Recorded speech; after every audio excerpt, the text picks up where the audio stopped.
like, subscribe, lalu tekan tombol lonceng notifikasinya. Terima kasih. Beberapa bulan yang lalu, ada pertanyaan berdasarkan tulisan seseorang yang merasa telah membuktikan bahwa nasab habaib dari jalur Abdullah atau yang biasa disebut Ubaidillah bin Ahmad al-Muhajir terputus dari Rasulullah Shallallahu Alaihi Wasallam. Beneran gak sih? Diambil dari Risalah Ahlul Bait dan Nasab Ba'alawi yang dirilis oleh Rabithah Alawiyah.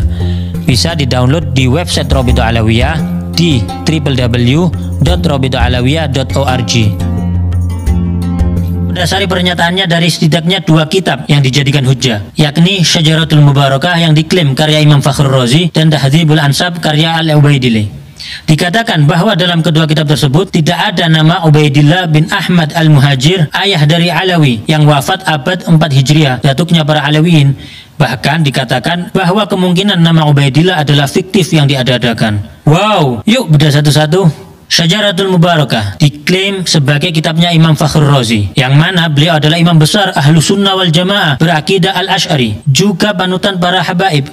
Tapi janggalnya, kitab tersebut tidak pernah tercatat dalam sejarah sebagai kitab beliau. Kok bisa? Di dalam kitab-kitab ulama besar Ahlus Sunnah yang sangat mengenal Imam Fakhrur Razi secara detail, tidak ada yang menyebutkan kitab tersebut sebagai karya tulis beliau, seperti Az-Zirikli dalam Al-Alam, Al-Hamawi dalam Mu'jam Udaba, dan Ibnu Khalikan dalam Wafiyatul A'yan. Tidak ada satupun yang menyebutkan kitab ini dalam karya Imam Fakhruddin Ar-Razi yang wafat pada tahun 606 Hijriah. Kitab ini baru ditemukan di tahun 1418 Hijriah seperti yang tertulis di halaman 13 kitab tersebut, yang artinya ditemukan tahun 1997 Masehi atau baru 26 tahun yang lalu. Luar biasa. Ternyata yang mengatakan kitab ini sebagai kitab Imam Fakhrur Razi, sebagaimana tertulis pada kitab tersebut di halaman 12-nya, bernama Al-Mar'ashi An-Najafi, yang menemukan kitab tersebut dan memerintahkan muridnya Mahdi Ar-Rajai mentahqiq atau menulis kembali kitab ini. Kok bisa kitab tersebut tersembunyi dan baru muncul 812 tahun setelah wafatnya Imam Fakhrur Razi? Jika memang penuduh yakin, maka datangkanlah kepada kami satu bukti tertulis pada abad 7, 8, 9, atau bahkan 10 Hijriah dari ulama Ahlus Sunnah ternama yang menyebutkan ini adalah kitab Imam Ar-Razi. Dan bagaimana mungkin menisbatkan kitab yang baru ditemukan kemarin sore sebagai kitab abad ke-6?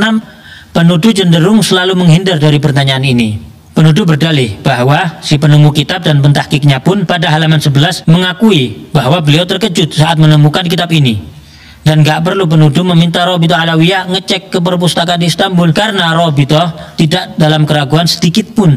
Justru penuduh yang harus mendatangkan bukti dari abad awal. Apalagi banyak kejanggalan pada kitab tersebut, seperti banyaknya nama besar yang tidak tercatat, seperti Syekh Abdul Qadir Al-Jailani yang hidup sezaman dan sewilayah dengan Imam Ar-Razi, justru tidak tercantum dalam kitab tersebut, dan banyak nama lain. Bahkan pada halaman 92 disebutkan Imam Ar-Razi, sosok ulama besar Ahlus Sunnah, justru dikatakan meyakini Imam 12 Syiah dan mengatakan Imam Mahdi sudah lahir menunggu pembebasan. Jadi sangatlah wajar jika banyak pihak yang 1000% meragukan kitab tersebut sebagai tulisan Imam Fakhrur Razi. Uniknya lagi adalah baik Mahdi Ar-Rajai selaku mentahqiq dan Mar'ashi An-Najafi selaku penemu sama-sama punya kitab nasab tulisan mereka sendiri yang mengakui nasab Ubaidillah bin Ahmad, bahkan menuliskan pengakuan ketersambungan ke Rasulullah Shallallahu Alaihi Wasallam, suatu fakta yang tidak banyak dibahas.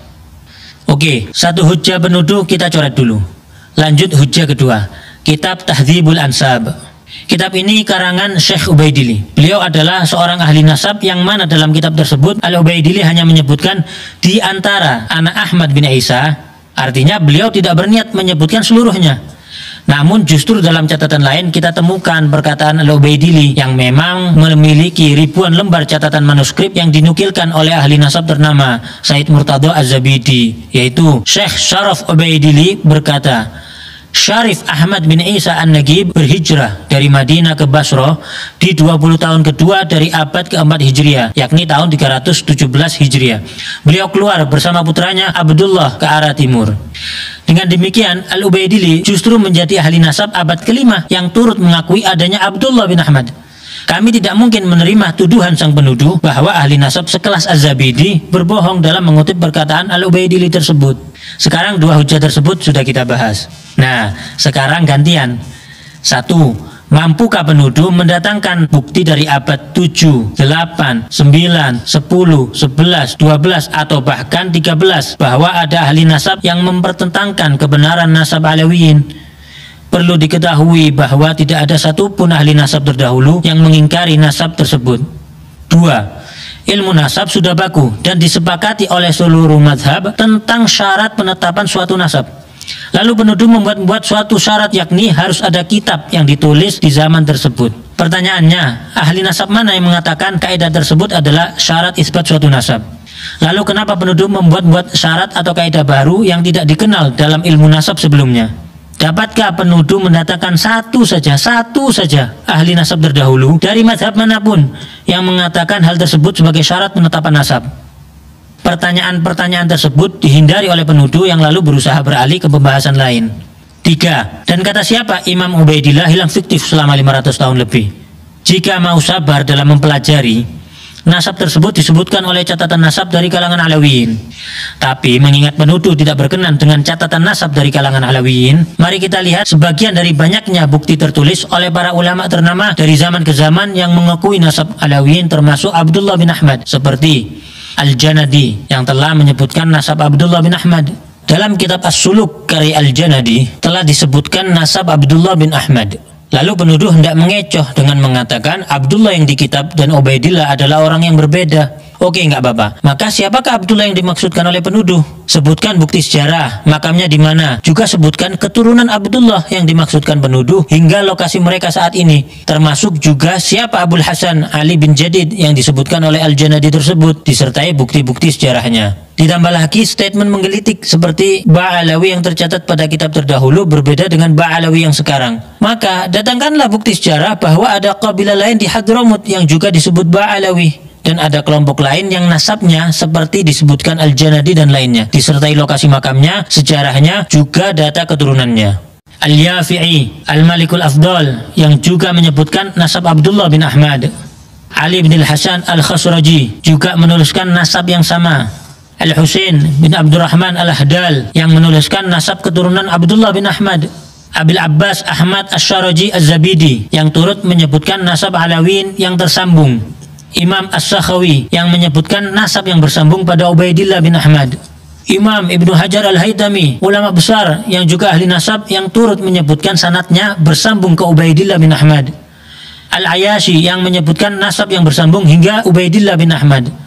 Syekh Al-Muhibbi dalam kitabnya Khulasatul Athar menuturkan keluarga Ba'alawi dinisbatkan kepada Alwi. Alwi ini adalah putra Ubaidillah bin Ahmad bin Isa. Beliau adalah sosok yang menjadi muara berkumpulnya nasab mereka. Nasab mereka telah disepakati oleh para ulama ahli tahqiq dan telah diperhatikan untuk dijelaskan oleh banyak ulama.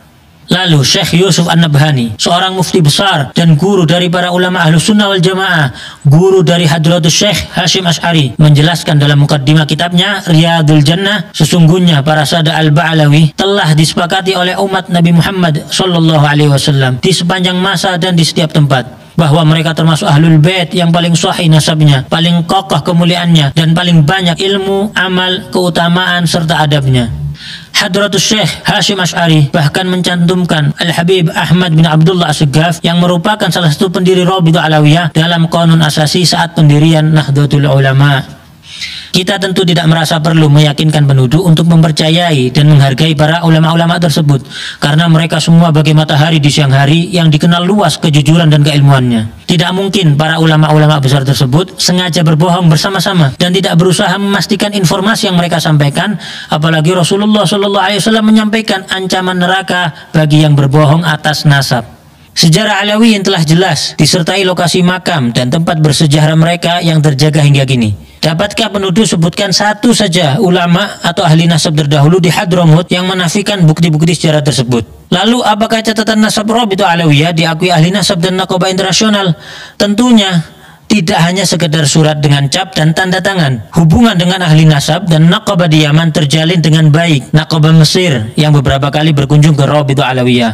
Naqabah Al-Idrisi Al-Hasani Libya yang memiliki hubungan baik dengan Rabithah Alawiyah. Syekh Dr. Muhammad Asy-Syuhumi Al-Idrisi bahkan mengatakan, bisa saya katakan bahwa paling bagusnya Rabithah dari semua Rabithah yang mencatat garis keturunan anak cucu Nabi Muhammad SAW, yang paling bagus adalah Rabithah yang ada di Indonesia, yang paling teratur dan paling memiliki kesemangatan untuk memperbaiki, termasuk adanya takrir pengakuan nasab Alawiyin oleh Imam Yaman Yahya Hamiduddin, juga takrir di Hijaz yang terdapat dalam tulisan Syarif Ibrahim bin Mansur Al-Amir. Bahkan Alawiyin beberapa kali dipercaya menjadi pimpinan Naqabatul Ashraf di Hijaz, Makkah dan Madinah hingga masa pemerintahan Utsmani. Alawiyin tidak sedikit pun ditolak atau diragukan untuk memimpin para keturunan Rasulullah di Hijaz atau di Yaman oleh para ulama besar setempat dan para keturunan lainnya. Salah satunya yaitu Al-Habib Alwi bin Ahmad As-Suggaf, mufti madhab Syafi'i di kota Mekkah pada zamannya, dan pengarang kitab Tarsyihul Mustafidin, salah satu kitab fikih rujukan para ulama dunia termasuk di Nusantara. Lalu penuduh rajin sebut tes DNA sebagai solusi. Mungkin informasi tentang fatwa larangan menggunakan tes DNA untuk nasab yang jauh belum sampai kepada penuduh, yakni Lembaga Internasional Rabithah Alam Islami di Hijaz, Darul Ifta Qatar, dan Darul Ifta Mesir yang telah memberikan fatwa melarang isbat nasab jauh melalui tes DNA. Atau menuduh jumlah keturunan ke-38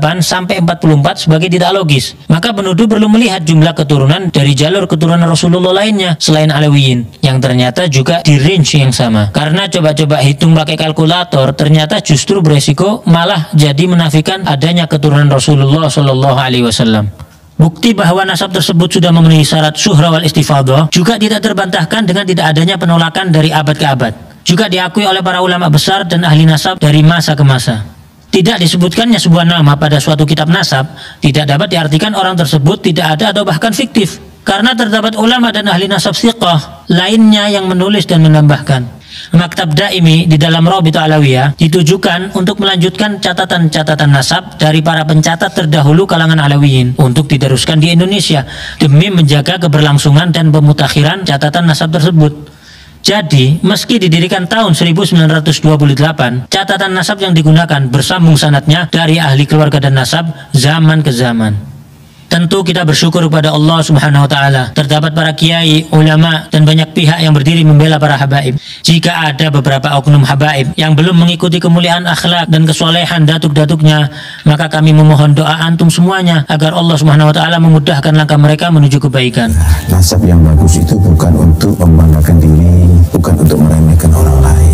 Nasab yang bagus itu adalah tuntutan bagi kamu. Kamu harus seperti datuk-datuk kamu yang baik, yang soleh. Dulu kakek-kakek kita itu dicintai masyarakat karena kontribusi sosialnya yang nyata di masyarakat. Karena masyarakat menyaksikan akhlaknya yang mulia, ilmunya yang luas, kemudian bagaimana ketika duduk bersama datuk-datuk kita, mereka bisa mendapatkan solusi atas semua permasalahan hidup mereka. Kita sudah jauh berbeda dengan mereka saat ini. Bukan malah nasab itu dikapitalisasi, dijadikan kebanggaan, karena tidak ada gunanya sama sekali. Anda tidak mendapatkan ini dari usaha Anda. Dan kepada para habaib yang telah berusaha melanjutkan estafet keilmuan, akhlak, juga kontribusi bermasyarakat sebagaimana datuk-datuknya, maka kami mohon doa agar mereka pun diberi kekuatan oleh Allah untuk dapat istiqamah. Rasulullah SAW bersabda, barang siapa mengaku-ngaku nasab atau keturunan yang dia sendiri tidak mengetahuinya, maka jadi kafirlah ia kepada Allah. Dan barang siapa mengingkari nasab walaupun samar nasab tersebut, maka kafirlah ia kepada Allah. Barang siapa yang mengaku ayah kepada selain ayahnya atau bersandar kepada yang bukan walinya, maka laknat Allah, juga para malaikat dan semua manusia menimpa mereka, dan pada hari kiamat Allah tidak akan menerima dari mereka baik yang fardu maupun yang sunnah. Kita justru banyak melihat kalangan Alawiyin melahirkan banyak ulama, orang-orang soleh, wali-wali besar, dan banyak yang berakhir husnul khatimah dengan wafat setelah syahadat dalam kondisi sholat, membaca Al-Quran maupun ibadah lainnya, jauh dari tuduhan kaum terlaknat atau pembohong. Namun kami peringatkan, janganlah kita mencaci para penuduh, menghina mereka atau berlaku kasar pada mereka, karena setiap manusia pasti berbuat kesalahan, dan kesalahan tidak menjadikan pelakunya terhina selama ia memperbaiki kesalahannya serta bertaubat kepada Allah Subhanahu wa Ta'ala.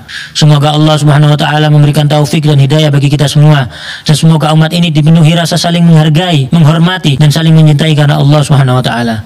Nggak perlu izin untuk share, download, re-upload video ini, justru menjadi hujah bagi kamu yang telah berperan dalam menyebarkan hal ini ke